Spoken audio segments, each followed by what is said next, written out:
Thomas and tail lamps.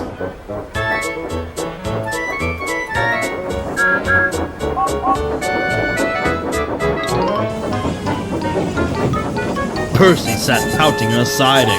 His driver was removing the fat controller's trousers from his funnel and grimacing at the sticky jam staining his jacket. "Never mind you, it's my clothes that'll need a good wash down. It'll take days to get this out." Percy blushed and looked at his buffers. What lovely stuff you've got. "It's not lovely," retorted Percy. "It's horrid and I don't want it." Silly Percy. You're an engine, not a person like driver or fireman. Cold water beats starved sticky jam any day. Perhaps you can stick with what you know. Thomas puffed off, chortling at his own wit. When Thomas comes down his branch line, he pulls his train. As he leaves the big station, he pushes, and his driver controls him from Clarabelle's cab. Red tail lamps are placed on his running board to let signalers know Thomas is considered the end of the train. The next day, the weather was colder, and fog hung in the air.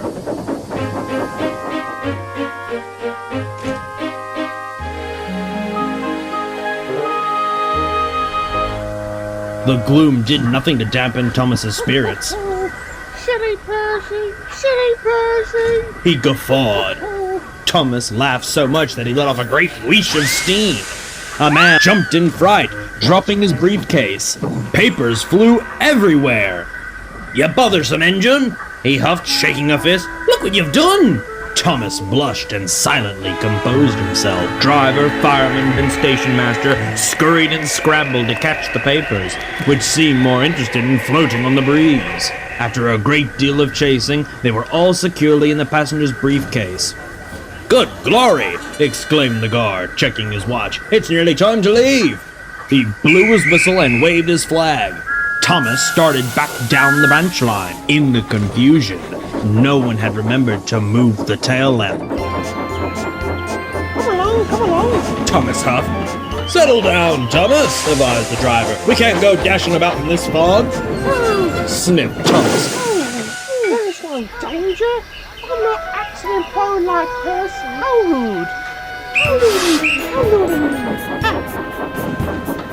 At the big station, the signaller was having a horrible time seeing out of the box. Thankfully, there hadn't been any mishaps, but that was about to change. "What on earth is that?" they thought, squinting out the window. It was only Thomas, hurrying towards the station, but all the signaller could see was a fast-approaching red tail lamp. "Great heavens!" they cried. "It's a runway!" Frantically, they jerked the lever and set the points for the siding. Thomas, unaware, felt pleased with himself. Right on time, right on time. He cried as he suddenly swerved.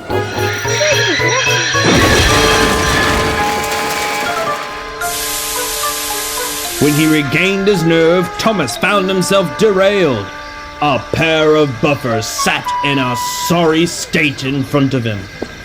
The signaller ran down from the box, but stopped short when they caught a glimpse of the scene. "Hold on!